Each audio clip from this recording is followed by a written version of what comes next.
Bismillahirrahmanirrahim. Assalamualaikum warahmatullahi wabarakatuh.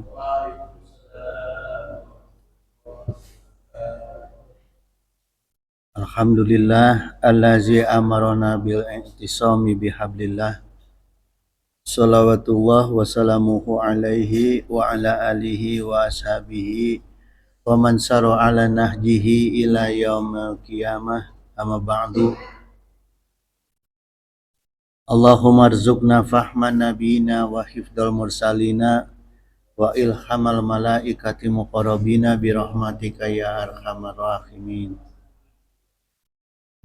Hadrata muhtaromin summa ila hadratil kiram min jami sayhina ayuhal mukarramun sahiba fudola allazi yahduruna fi haza masjid jami amanan zadakallahu nuran wa ihsanan.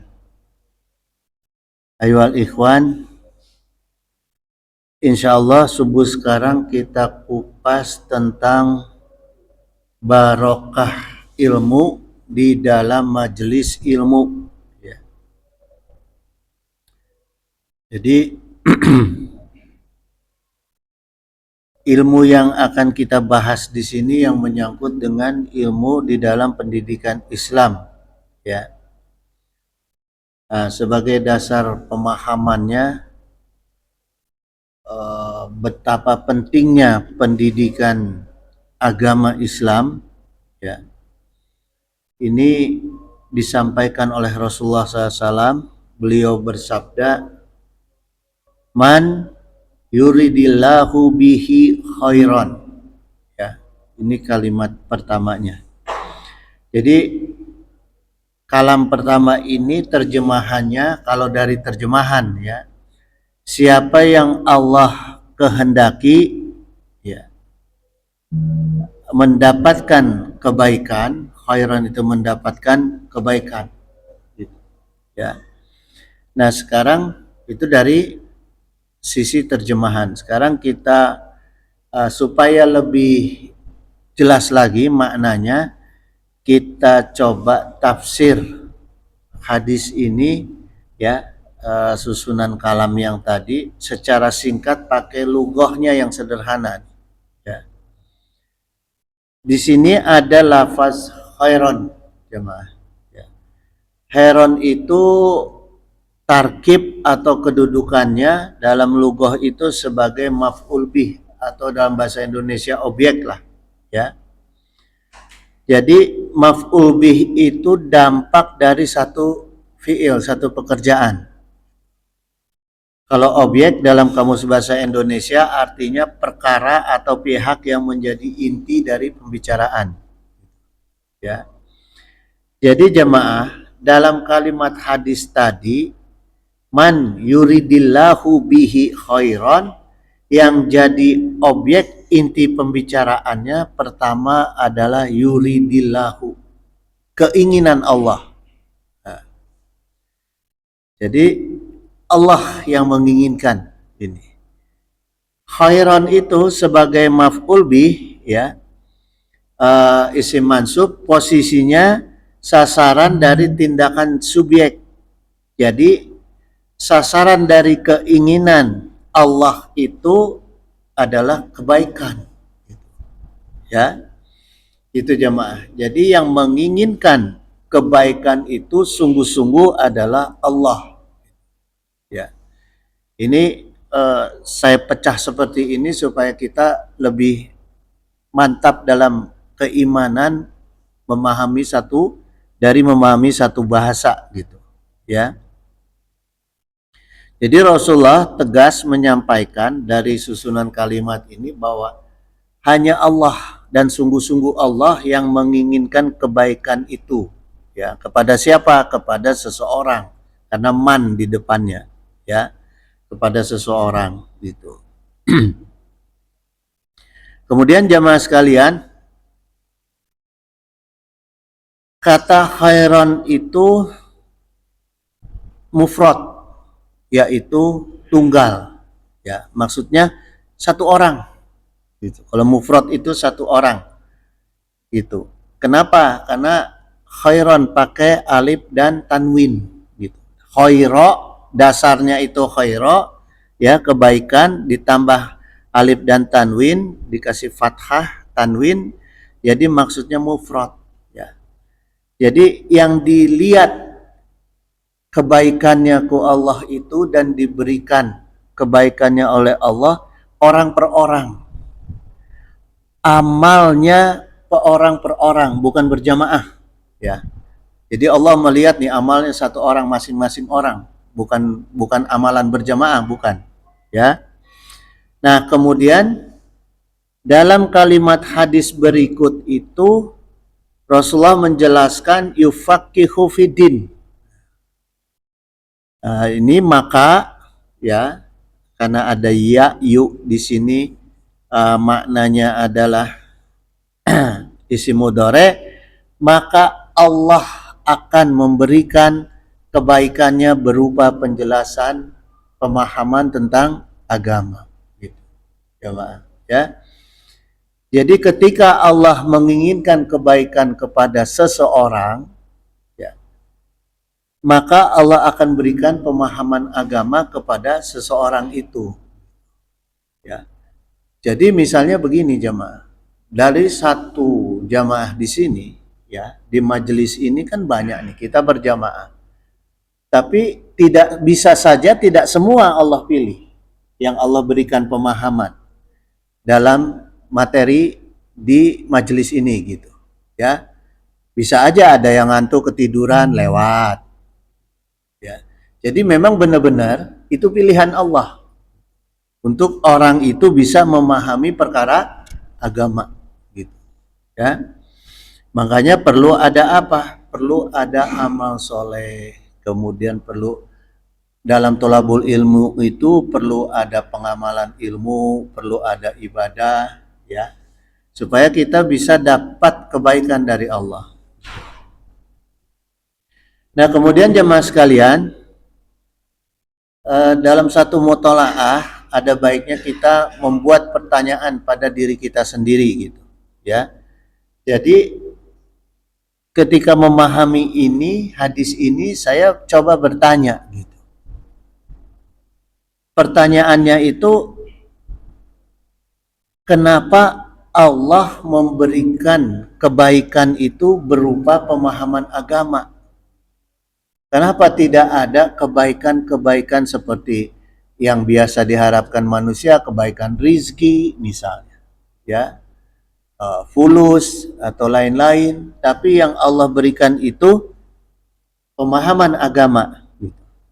Kenapa? Gitu, ya, atau bukan pemahaman yang lain, gitu. Karena ternyata jamaah sekalian, ya, hanya satu-satunya pemahaman yang bisa menjadikan kebaikan yang banyak dari pemahaman itu. Nah, ini, ya, perlu dipahami nih. Saya pelan-pelan, ya. Hanya satu-satunya pemahaman yang bisa menghasilkan kebaikan yang banyak itu hanya pemahaman agama. Tidak ada pemahaman yang lain. Silahkan jemaah memahami perkara atau ilmu yang lain, bisa nggak mendapatkan kebaikan yang banyak? Ya, sebagai contoh gini, jemaah, pemahaman itu kan sumbernya ilmu, ya. Maka untuk mendapatkan kebaikan ilmu harus belajar. Ini yang ditekankan ke Rasulullah SAW. Wa innamal ilmu bitta'alumi, gitu. Jadi sungguh ilmu itu hanya bisa didapat dengan belajar, ya. Nah, jadi jamaah, dari usaha kita memahami ilmu sudah dapat minimal 2 kebaikan tuh. Ya. Pertama kebaikan belajar, kedua kebaikan ilmu. Nah, ini juga bisa didapat untuk memahami ilmu yang lain. Ilmu matematika, ilmu yang lain bisa dapat minimal 2 kebaikannya, belajar dan ilmu, gitu. Kalau agama jamaah masih ditambah dengan isi ilmunya. Kenapa? Karena isi ilmunya itu sumbernya dari banyak ayat di dalam Al-Quran dan banyak hadis di dalam catatan hadis. Maka kebaikannya akan lebih banyak, tidak terukur. Tapi kalau kebaikan ilmu-ilmu pengetahuan yang lain ada batasnya, gitu, ada tamatnya, gitu ya. Tapi kalau kebaikan dari sisi huruf aja, huruf Arab itu jamaah kalau mau dihitung itu miliaran kata, kosakata kalau mau dihitung, ya. Tapi nggak perlulah dihitung.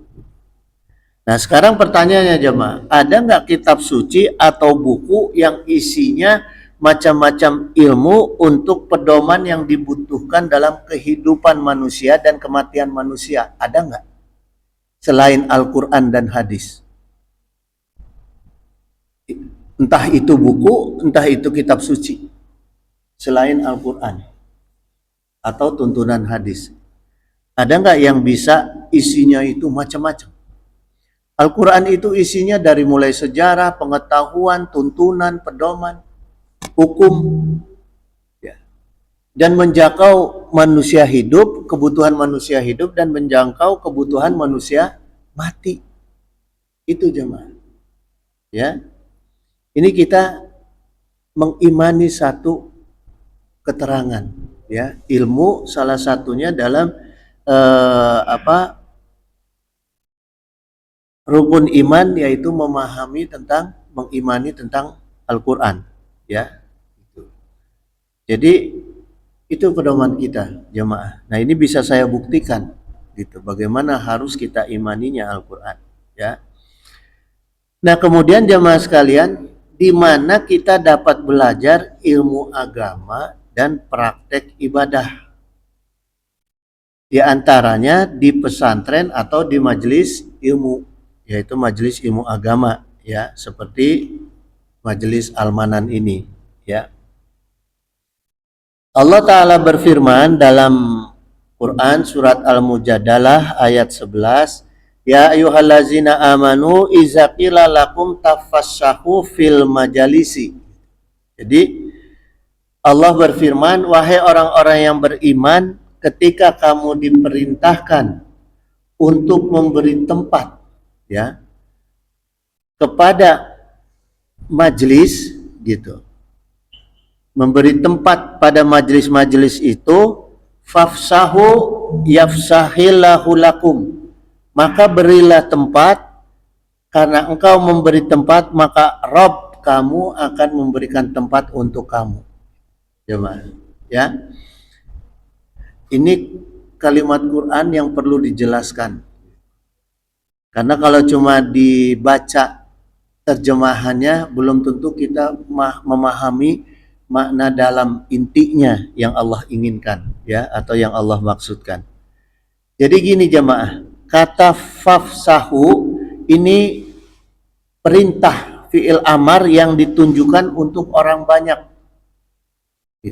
Jadi bukan perorangan. Untuk membuka memberi jalan ke majelis itu bukan untuk ditujukan satu orang, tapi untuk orang banyak. Yang artinya maka luaskanlah, ya. Fafsahu itu maka luaskanlah, gitu. Luaskanlah itu bisa bermacam-macam maknanya. Bisa kalau ini dengan sendirinya udah luas karena jemaahnya kosong. Ya.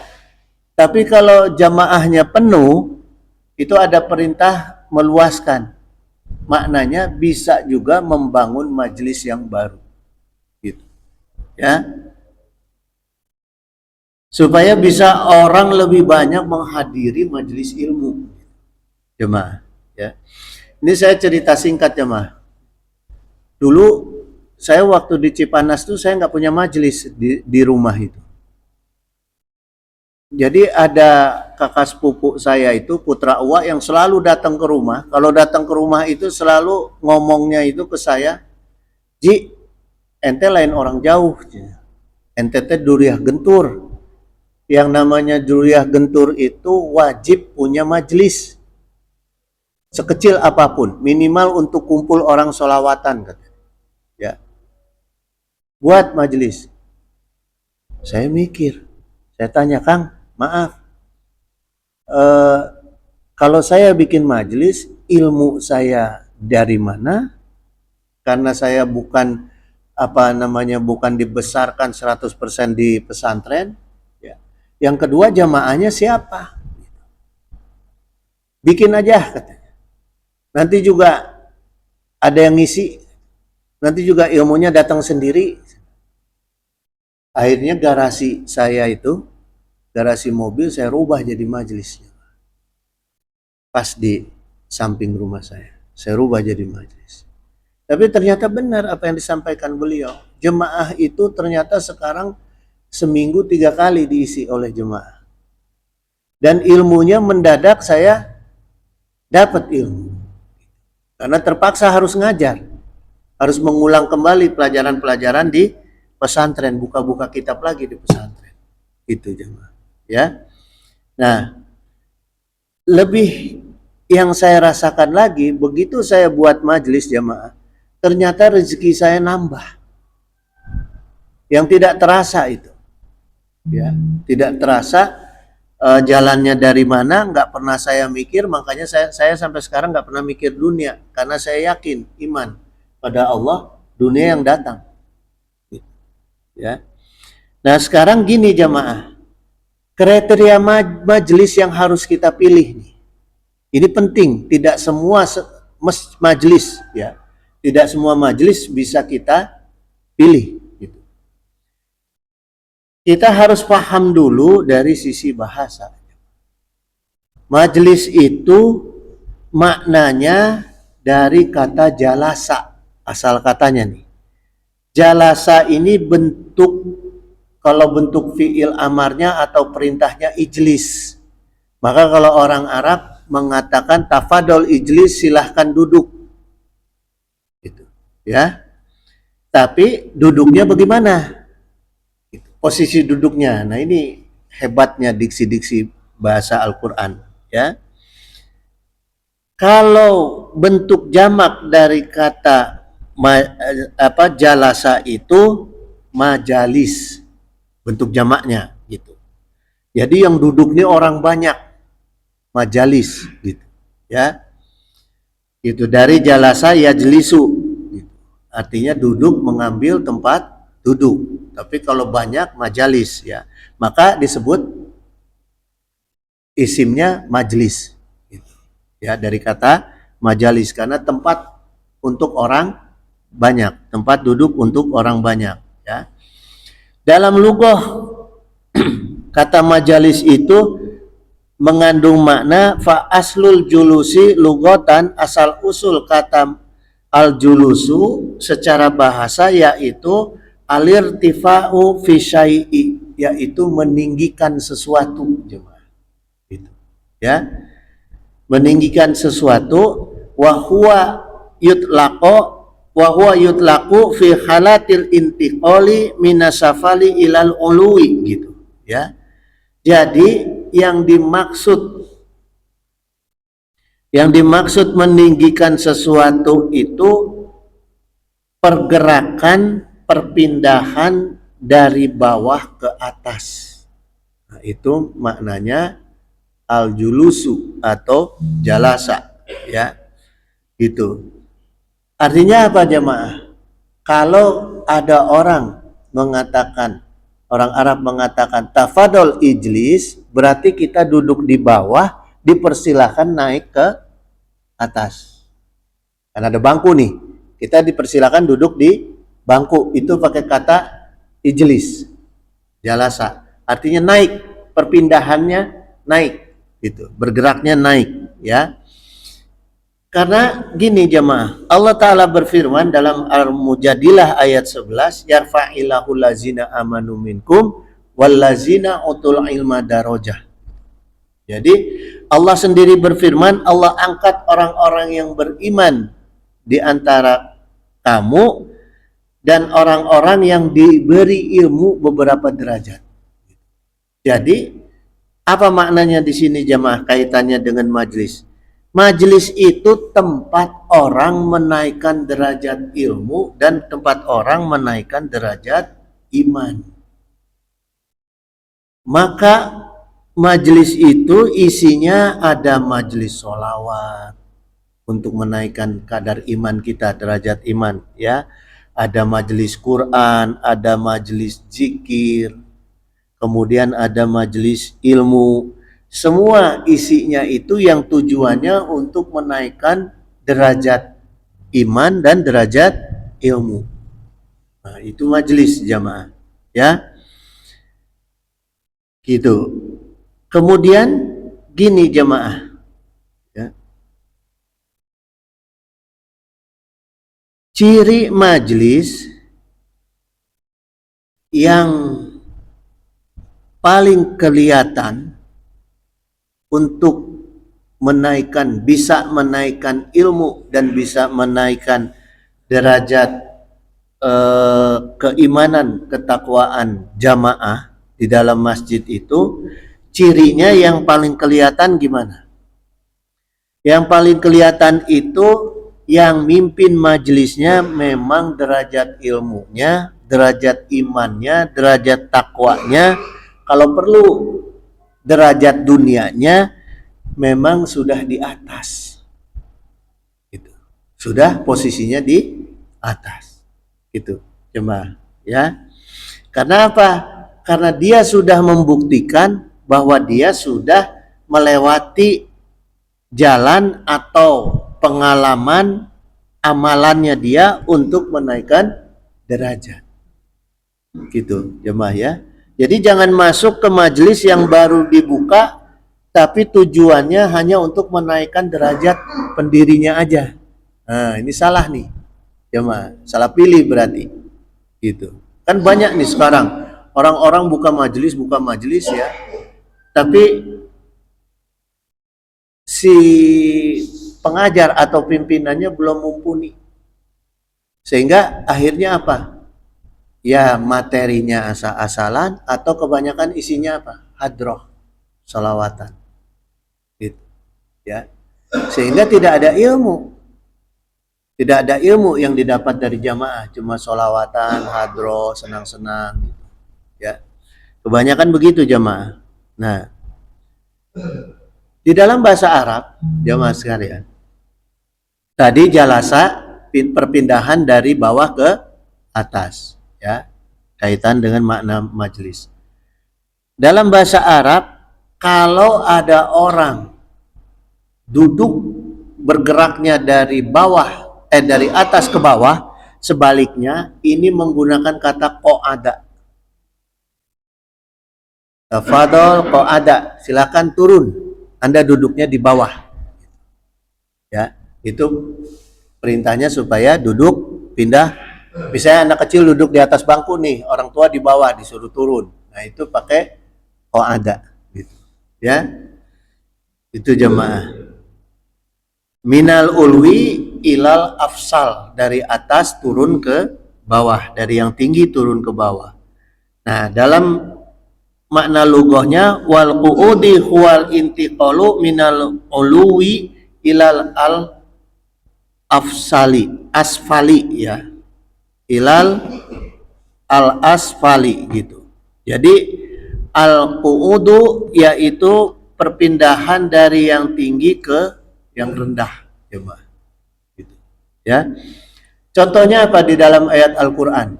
Dalam ayat Al-Qur'an itu ada ayat yang berbunyi fa iza qadaitumus shalah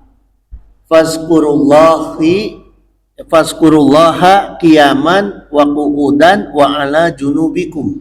Gitu. Ya. Jadi perintah Allah kalau sudah selesai sholat, ingatlah selalu Allah dalam keadaan kiaman berdiri, ya.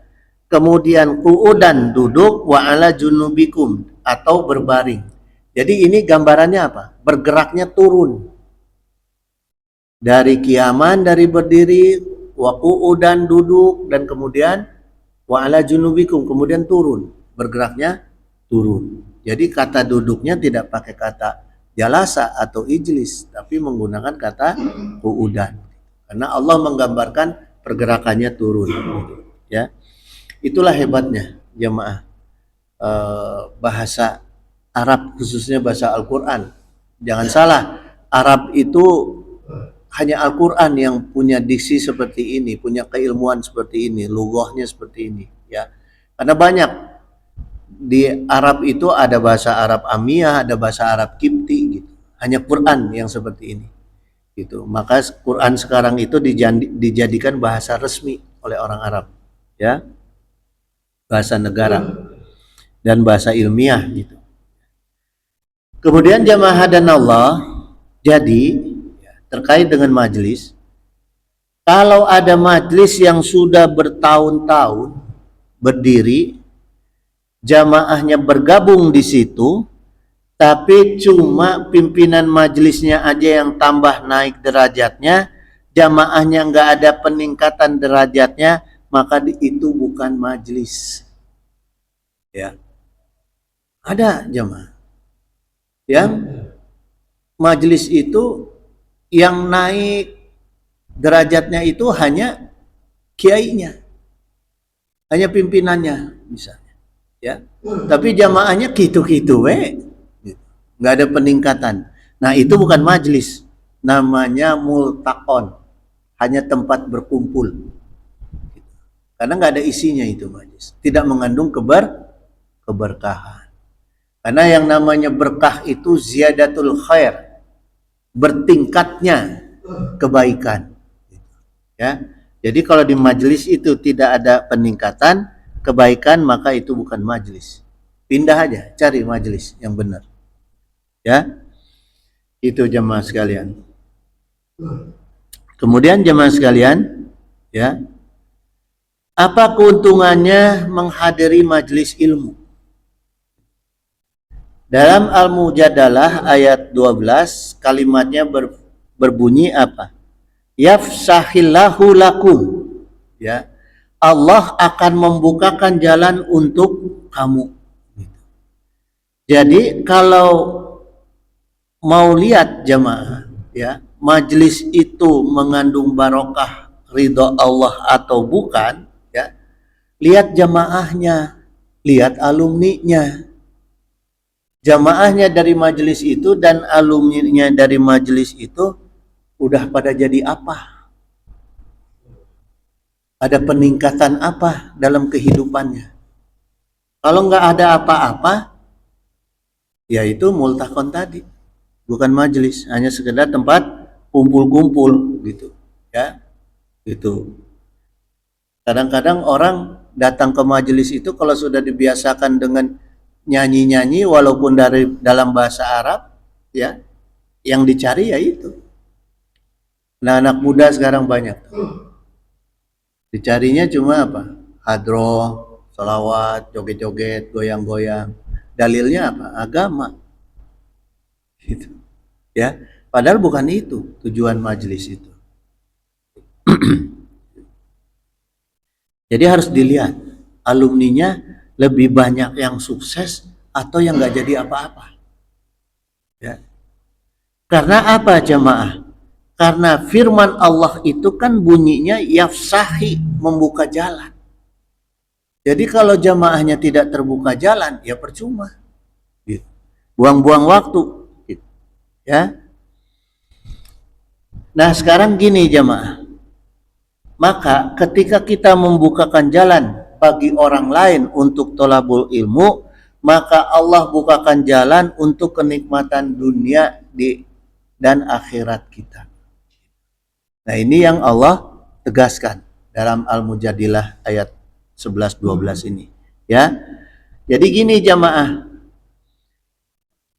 kalau majelis kita datang ke majelis, kalau pemilik majelis okelah, membuka jalan itu dengan membuka ruang, meluaskan majelis, membuat majelis baru atau direhab, diluaskan, ya. Bagaimana dengan jamaah makna membuka jalan ini? Jamaah makna membuka jalannya ini tafasahu fil majlisi, ya, yaitu maknanya jamaah afsaha yufsahu. Jadi gini jamaah, Ya, untuk jamaah nih, makna membuka jalan, kalau datang ke majelis supaya jamaah termasuk golongan orang yang akan dibukakan jalan ke Allah, jangan sendiri, ajak yang lain. Entah itu kerabat, entah itu teman, sahabat, ya, ajak. Nah, itu makna membuka jalan bagi jemaah. Kalau pemilik majelis tadi meluaskan secara fisik, ya.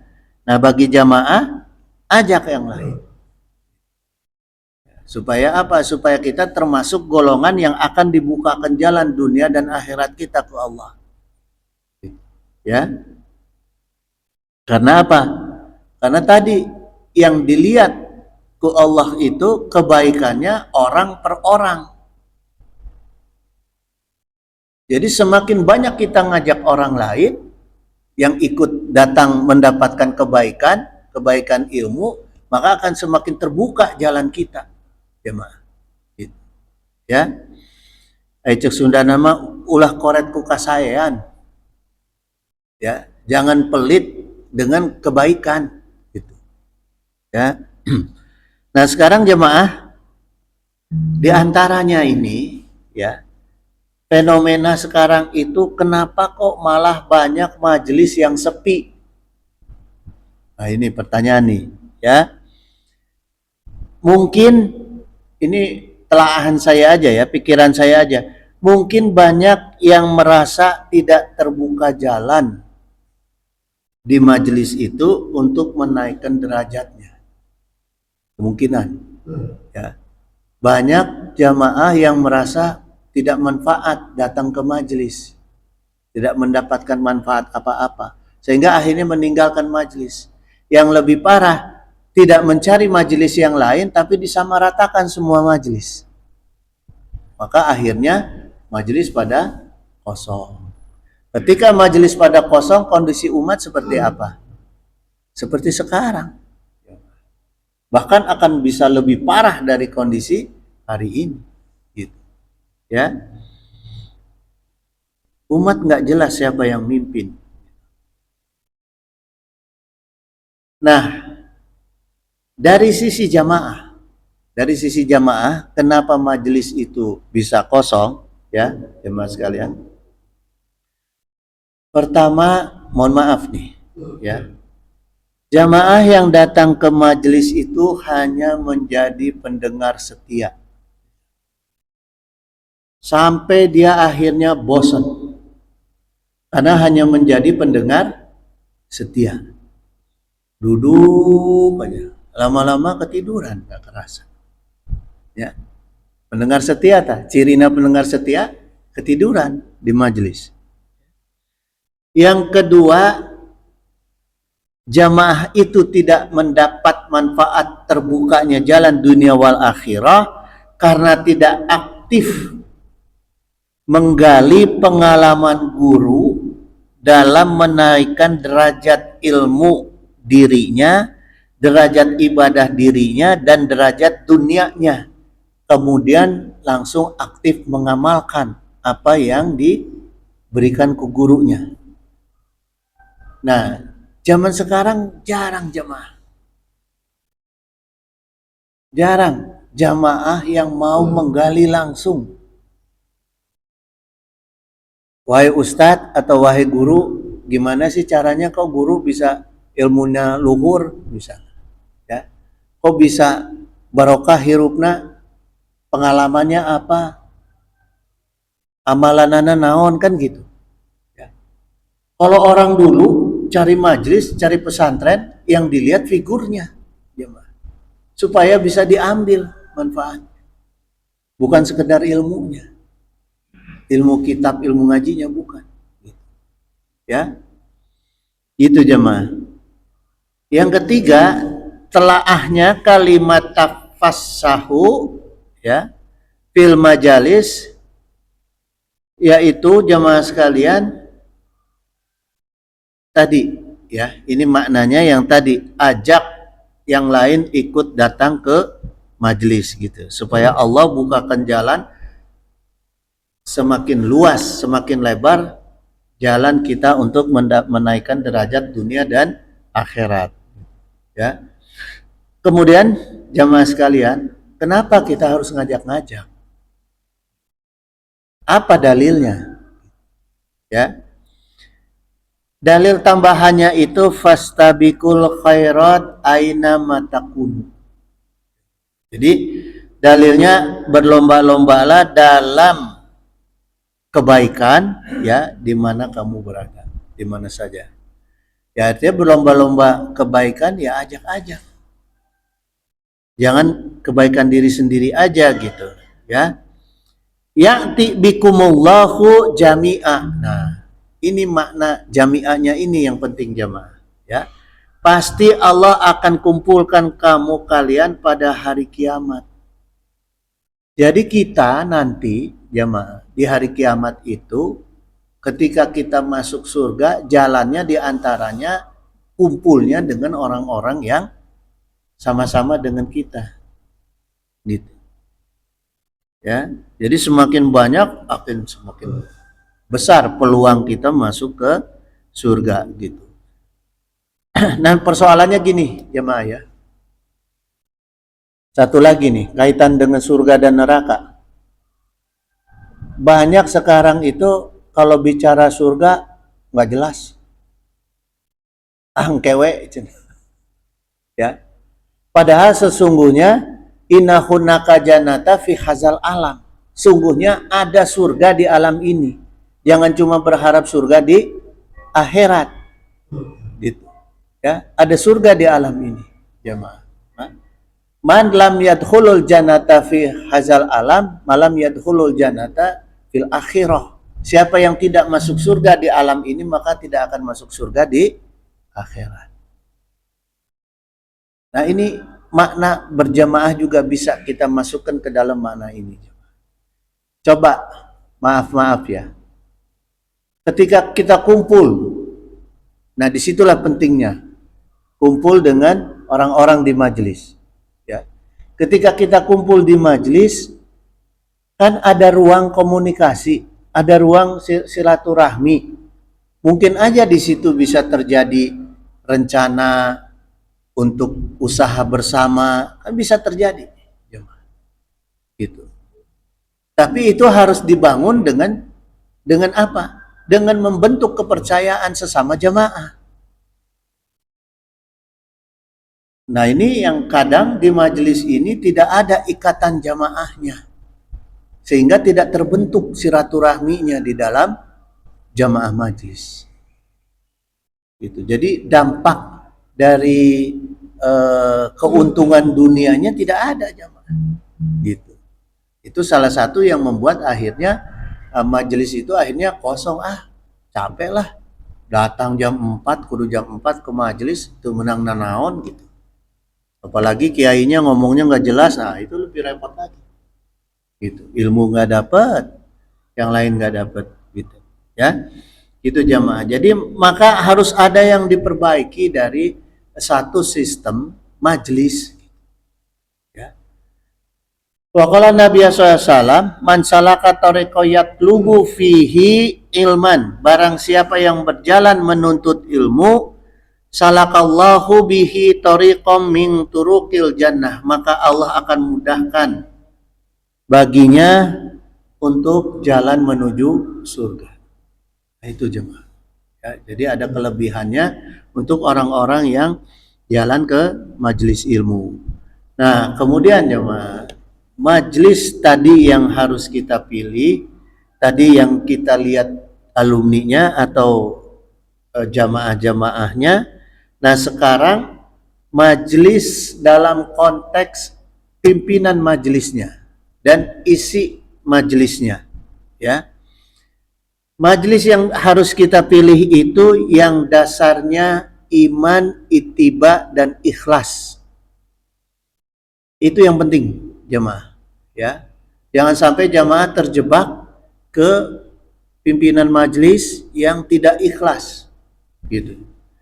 Ujung-ujungnya diakalin aja gimana caranya supaya jamaahnya itu keluarin duit untuk masuk ke majelis. Nah itu jamaah, ya. Wa qala Nabi sallallahu alaihi wasallam man ta'alama ilman mimma yubtago bihi wajhahullahi azza wa jalla. Siapa yang mempelajari satu ilmu, artinya ilmu agama, harusnya dia itu mengharapkan berjumpa dengan wajah Allah. Satu-satunya hanya berharap atas keridhaan Allah. Ya. La yata'alamuhu ila liyusiba bihi arada minad dunya, dan jangan mempelajari ilmu hanya untuk mendapatkan beberapa keuntungan duniawinya aja. Ya. Artinya apa? Wah, saya nih mau belajar nih supaya saya bisa dakwah. Nanti supaya dakwah saya bisa dijual. Nah, itu. Ya.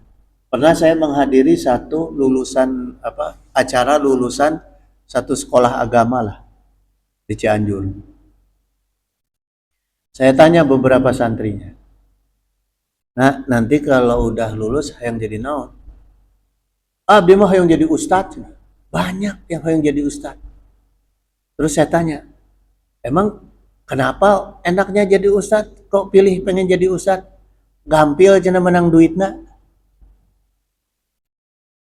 Tuh, coba. Ya. Apa yang dia lihat? Contoh. Contoh yang dia lihat. Gitu. Ya. Bahwa jadi ustadz itu gampang cari duit. Itu masalahnya. Jemaah, ya. Orang-orang yang seperti itu Rasulullah SAW tegaskan, lam yajid arfal jannati yaumil kiamat, tidak akan menemukan wanginya surga di hari kiamat. Wanginya aja nggak dapat, apalagi masuk ke surga. Itu, berarti kalau nggak dapat wanginya, berarti jauh dari surga. Yang jauh dari surga adalah neraka. Itu jemaah, ya. Nah, hadis ini jemaah, hadis ini kalau saya telaah, terutama yang harus mengamalkan hadis ini adalah para kiai, para ustadz, para mursyid, supaya dia bisa menyontohkan hal yang baik, bisa memberikan pesan, memberi nasihat kepada murid-muridnya. Kalau mau jadi kiai jangan cuma tujuannya dunia. Gitu. Hah? Hadisnya riwayat Abu Daud nomor 3664, Ibnu Ajah nomor 252, dan Ahmad 338. Syekh Al-Albani mengatakan hadis ini sahih. Ya, itu. Jadi jelas sumber hadisnya. Ya. Yang kedua jemaah, memilih majelis ilmu itu yang isi pelajaran di dalamnya tidak hanya ilmu, tapi juga ada pelajaran tentang adab. Nah, ini adab perlu, ya. Dan pelajaran adab ini tidak hanya harus disampaikan oleh mursyidnya, tapi harus dicontohkan juga oleh gurunya, oleh mursyidnya. Gitu, ya. Maka Imam Al-Mubarak berkata, nahnu ila qalilin minal adabi ahwaju. Kami lebih membutuhkan adab, ya, meskipun sedikit lebih membutuhkan adab mina ila kasirin mina ilmi, ya, daripada kami lebih banyak tolabul ilmu. Jadi harus lebih banyak, lebih dulu memahami adab supaya ilmunya tidak sasar, gitu, ya. Itu jemaah. Maka disitulah kita harus hati-hati dalam memilih majelis atau pesantren. Gitu. Yang paling bahaya jemaah itu ketika majelis atau pengelola pesantren, ya, itu yang terkena penyakit namanya fasadun niyah. Fasadun niyah itu artinya niatnya rusak.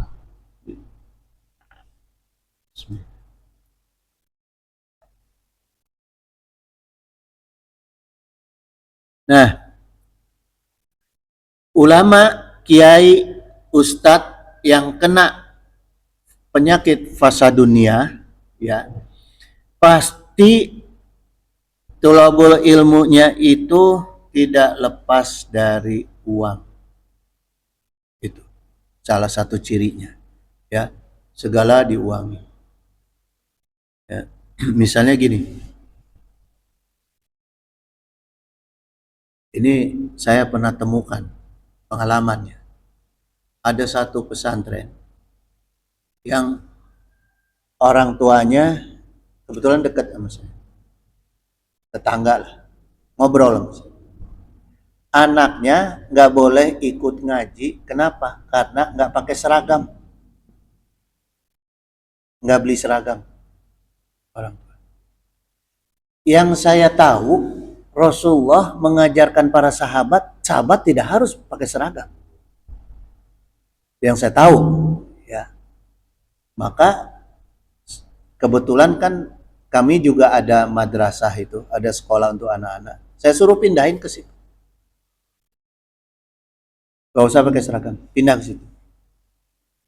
Ya, ke tempat sekolah anak saya itu. Ya. Itu punya keluarga di sebelah rumah saya. Itu jemaah. Dek, dek. Nah, kemudian jemaah sekalian, dalam Quran surat Al-Mujadalah ayat 11 Allah Ta'ala berfirman, tafasahu fil majalisi, gitu. Berilah kelapangan, kemudahan di dalam majlis. Ini yang Allah perintahkan, ya. Jangan justru sebaliknya. Orang-orang yang mendirikan majlis atau pesantren yang fasa dunia, justru malah dia menghalangi, gitu. Ya. La yasudunahum anis sabili, malah menghalang-halangi orang dari jalan yang benar. Ya, salah satunya itu. Jadi ada persyaratan-persyaratan yang bolehlah, saya nggak mengkritik ya orang supaya indah, supaya aksan dilihat, enak dilihat pakai seragam, nggak apa-apa. Tapi jangan menghalangi anak-anak yang tidak mampu, nggak bisa thalabul ilmu. Nah, ini yang bahaya, gitu, jemaah. Ya, boleh silakan. Tapi si pesantren itu harus siap. Kalau ada santri yang miskin, yang nggak mampu, harus ditangani. Makanya salah satu syarat thalabul ilmu itu harus punya bekal. Termasuk kiainya harus punya bekal. Gitu. Ya.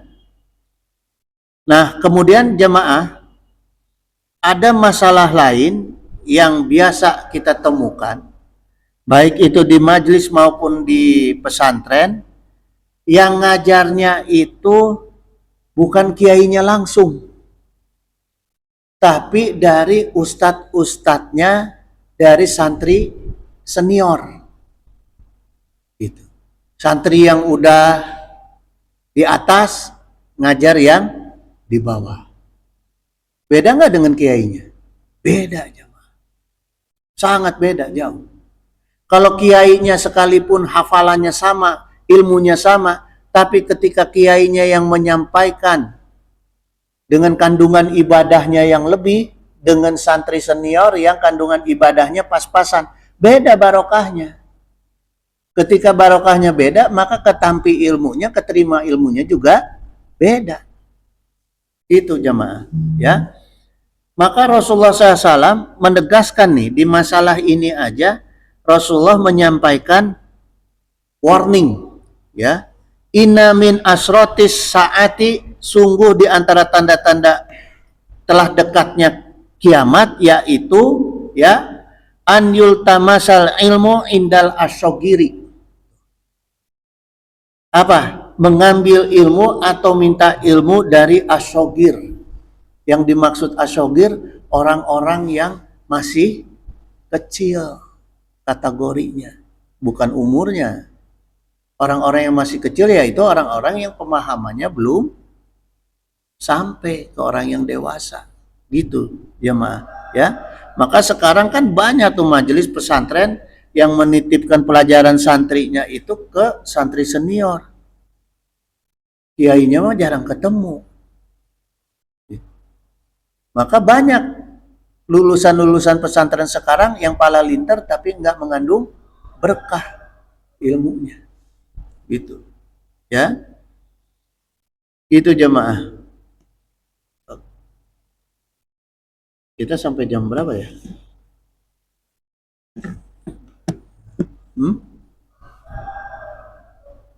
Sampai itu jemaah ya.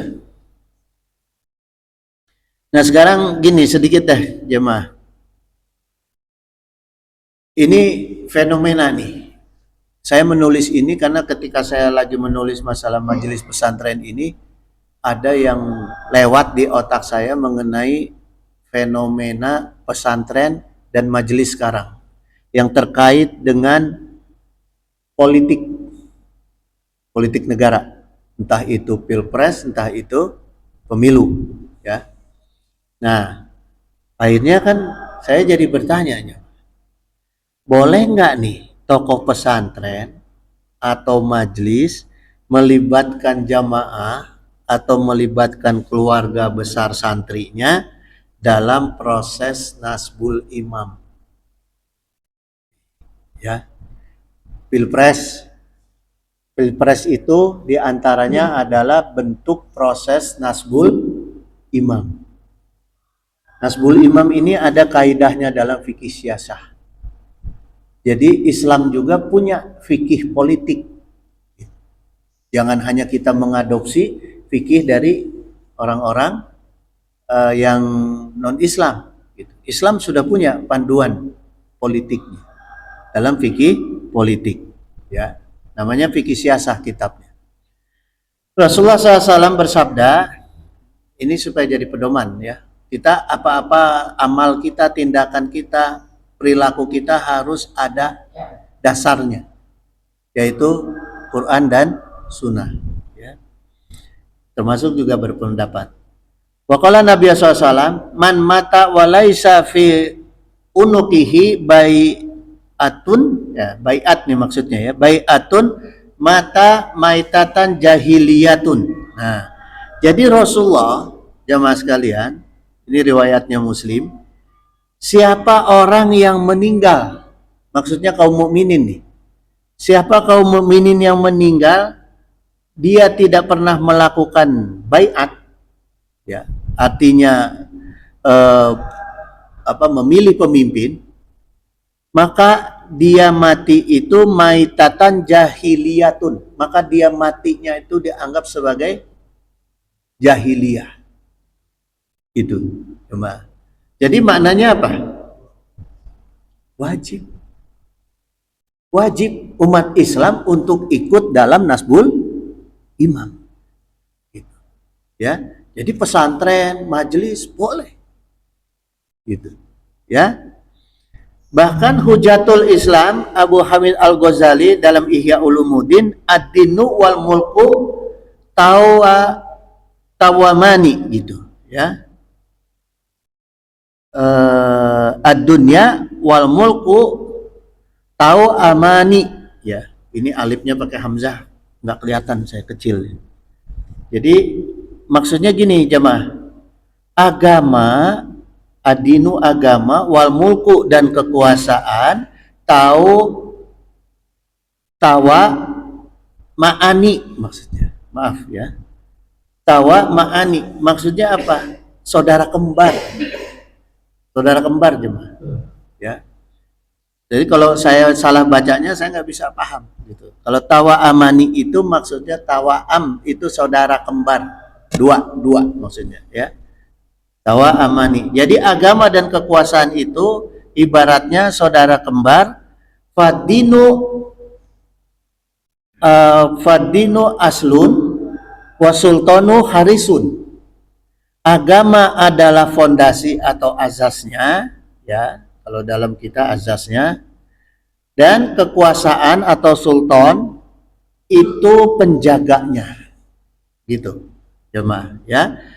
Fama la asla famakhdumun, gitu. Sesuatu yang tidak memiliki fondasi akan hancur. Wa mala harisa lahu fadaiun gitu ya. Dan sesuatu yang tidak memiliki pengawal atau penjaga maka akan menghancur. Ya. Jadi maknanya gini jemaah. Kita dalam hal nasbul imam itu ya harus mencari calon pemimpin yang mau berkontrak sosial dengan umat muslim ya, mau berkontak sosial dengan umat muslim untuk ikut menjaga agama kita ya. Jangan sampai membiarkan misalnya pemerintah membiarkan orang-orang yang niatnya merusak agama, yang nggak boleh gitu. Pemerintah harus turun tangan tuh kalau ada perkara-perkara seperti itu gitu ya. Nah ini harus dibangun dari mulai proses nasbul imam gitu jemaah ya. Maka intinya jangan sampai kita milih pemimpin yang pertama kafir, kedua yang munafik, ketiga yang fasik ya. Nah itu karena ini kewajiban dalam nasbul imam. Maka Ibnu At-Taimiyah ya dalam Al-Siyasah Al-Syariah fi Islah, ini kitabnya beliau mengatakan inna wilayata amrin nasi min a'dami wajibatid dini gitu. Sungguh mengatur urusan manusia adalah kewajiban yang paling utama dalam agama. Kenapa pentingnya nasbul imam? Karena untuk mengurus manusia itu kewajiban utama dalam agama. Gitu. Makanya harus cari yang beragama yang baik. Ya, izalakiya lidini ila biha, karena agama tidak akan tegak sempurna tanpa ada imam yang menegakkan agama. Gitu. Ya, itu jamaah. Minggu depan saya lanjutkan kajian ini. Minggu depan saya akan bahas mengenai haramnya dalam, di mana letak-letak haramnya dalam nasbul imam. Tadi saya hanya cerita mengenai wajibnya ya dan tuntunannya. Nanti minggu depan saya akan kupas mengenai haramnya nasbul imam. Gitu. Itu jamaah sekalian, innahu sami'un qaribun mujibud da'wat wa yaqdiya hajat. Wallahul muwaffiq ila aqwamit thoriq. Wassalamualaikum warahmatullahi wabarakatuh. Ada yang mau ditanya?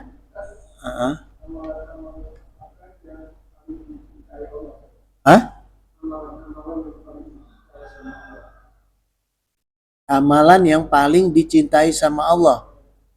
Banyak. Tapi kata kuncinya nih. Ahabu amal minallah adawamuha wa in qala. Allah sangat mencintai amalan-amalan manusia ya, amalan kita makhluknya yang dawam sekalipun sedikit. Adawamuha wa in qala. Yang dawam sekalipun sedikit. Contohnya, makna dawam itu artinya waktunya sama, bacaannya sama, jumlahnya sama. Tempatnya boleh beda-beda. Itu dawam. Ya.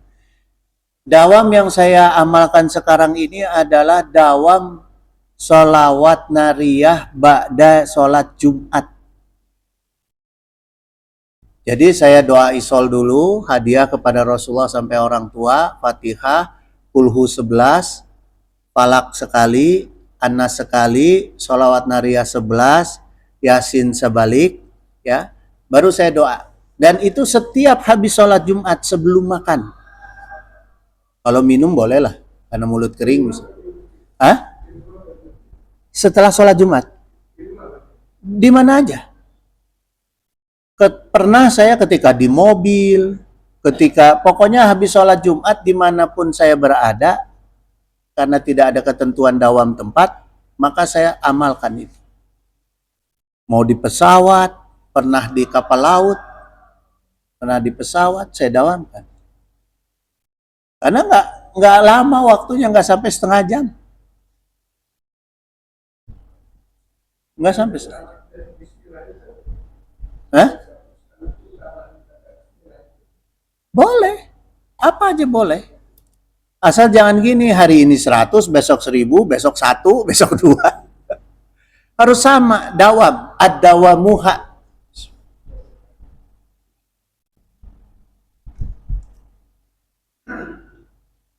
Itu. Ada lagi yang mau ditanya? Nggak ada? Hah? Nggak? Ya udah, saya tutup ya. Saya doa ya. Allahumma sholli wa sallim wa barik ala sayyidina wa syafi'ina wa habibina maulana Muhammad wa sallim wa radiyallahu ta'ala an sadatina ashabi sayyidina. Allahumma sholli wa sallim wa barik ala sayyidina wa syafi'ina wa habibina maulana Muhammad wa sallim wa radiyallahu ta'ala an sadatina ashabi sayyidina Rasulullahi ajma'in. Amin ya Allah ya mujibud da'wati sa'ilin. Alhamdulillahi rabbil alamin hamdan syakirin hamdan na'imin hamdan yu'afi ni'amahu wa yukafi mazidah. Allahumma inna nas'aluka minan ni'mati tamamaha wa minal ismati dawamaha wa minar rahmati sumulaha wa mina afiyati husulaha wa mina aishi argodah wa mina umuri asadah wa mina isani atamah wa mina in'ami a'amah wa mina fadli azabah wa mina lutfi anfa'ah. Allahumma kun lana wa la takun alaina. Allahumma tim bisa'adati ajalana wa hakik biziyadati amalana wa khrun bil afiyati guduwana wa asolana wa ila rahmatika masyirana wa ma'alana wa subasi jali afrika ala zunubina wa muna alaina bi islahi uyubina wa ja'ali taqwa zaudana wa fi dinika istihadana wa alaika tawakulana wa atimadana wa thabbitna ala nahdil istiqamah wa izna fid dunya min mujibati nadamatil yaumil qiyamah wa fif anna siqla auzar warzuqna aisyata abrar waqfina wasrif anna sarar asrar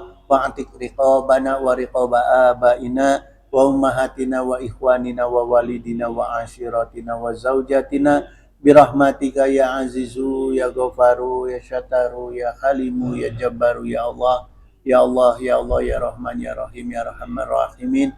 Innaka ala kulli syai'in qadir wa bi ijabati jadir. Subhana rabbika rabbil izzati amma yasifun wa salamun alal mursalin walhamdulillahi rabbil alamin. Al-Fatihah.